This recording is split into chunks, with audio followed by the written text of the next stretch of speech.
Na tentativa de continuar dominando o mercado de celulares de entrada, a Samsung lançou o Galaxy A16 nas suas duas versões, 4G e 5G, com a promessa de ser um smartphone baratinho, mas com um conjunto de especificações bem interessantes. Mas será que ele vale mesmo a pena? A verdade é que o celular até trouxe algumas melhorias em relação ao seu antecessor, o Galaxy A15, com um destaque na mudança para o chip da própria empresa, o Exynos. Mesmo assim, em essência, ele continua o mesmo, um dispositivo fraquinho, mas bom o suficiente para usuários mais casuais que querem gastar pouco. Mas é aí que vem a pergunta importante: será que vale a pena pagar um pouco mais caro no Galaxy A16 5G ou é melhor economizar o dinheiro e ficar com o Galaxy A15 5G? Vem comigo que eu vou te mostrar o que mudou, o que está igual entre os aparelhos, respondendo também quando vale e quando não vale a pena comprar o Galaxy A16 5G.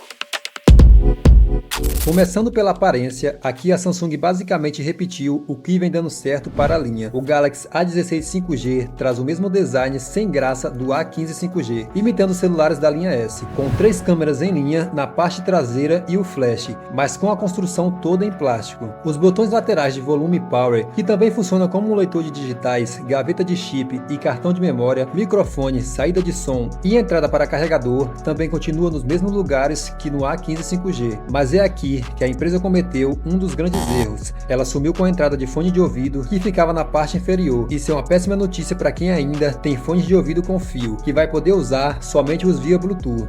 Por outro lado, agora o celular tem certificação IP54, deixando ele mais resistente à poeira e respingo de água. Mas não é que você deve sair por aí tomando banho com o aparelho ou esfregando ele na terra. Tirando a entrada para fone de ouvido, o pacote de conectividade dos aparelhos é o mesmo. Os dois têm Wi-Fi 5, Bluetooth 5.3 e NFC, para usar com pagamentos por aproximação. Outra mudança aqui, mas dessa vez uma positiva, é que o A16 é um pouco maior do que o A15, devido ao aumento do tamanho da tela. O novo aparelho tem uma tela de 6,7 polegadas, sendo maior do que a tela do A15. O interessante é que mesmo o celular sendo um pouco maior, ele continua com praticamente o mesmo peso, graças ao fato dele ser um pouco mais fino. A verdade é que a diferença não é tão grande e a maioria dos usuários pode nem notar. Mesmo assim, o aproveitamento da tela do celular melhorou bastante, embora ele continue trazendo aquele note horrível da câmera frontal. No mais, o painel continua sendo um Super AMOLED com taxa de atualização de 90 Hz, Full HD+, e tem um bom nível de brilho.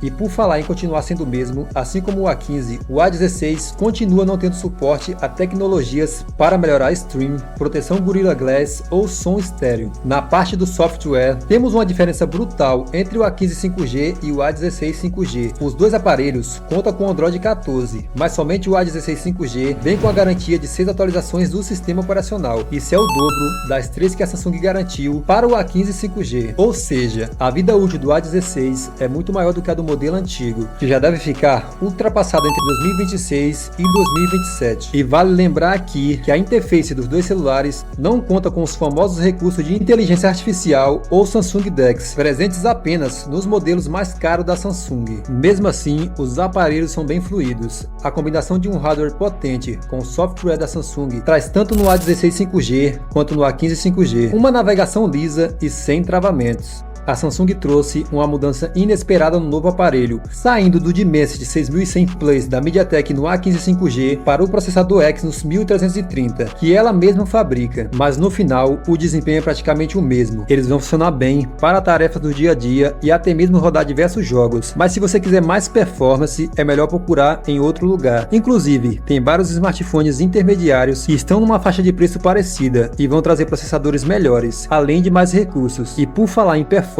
a tela maior do A16 5G e a mudança de processador parece ter afetado um pouco a bateria, que mesmo sendo de 5.000 mAh, igual ao do A15 5G, está tendo uma autonomia um pouco menor, cerca de 26 horas, dependendo do uso. Infelizmente, o carregador ainda continua um lixo. Se você precisar do aparelho e ele estiver descarregado, é importante lembrar de colocá-lo no carregador 2 horas antes, com um carregador de 15 watts que vem na caixa.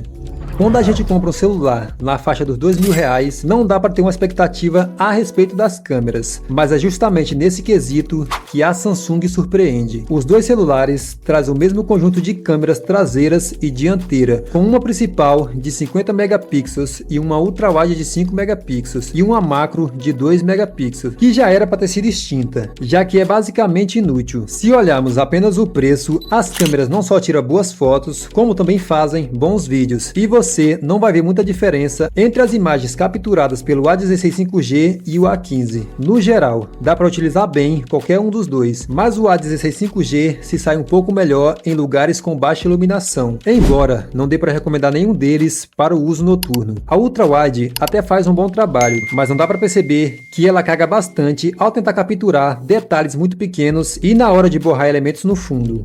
Por outro lado, a macro é uma negação total e basicamente só tá ali para preencher espaço. Por incrível que pareça, os celulares fazem boas gravações de vídeo, mesmo que limitados. Como ele só tem estabilização digital e é importante evitar balançar muito o celular ou o resultado será péssimo. A frontal de 13 megapixels também tem um desempenho quase igual nos dois celulares, mas aqui o A16 5G sai perdendo um pouco à noite. Com imagens mais granuladas, vale notar que a gravação é limitada a Full HD 30 fps.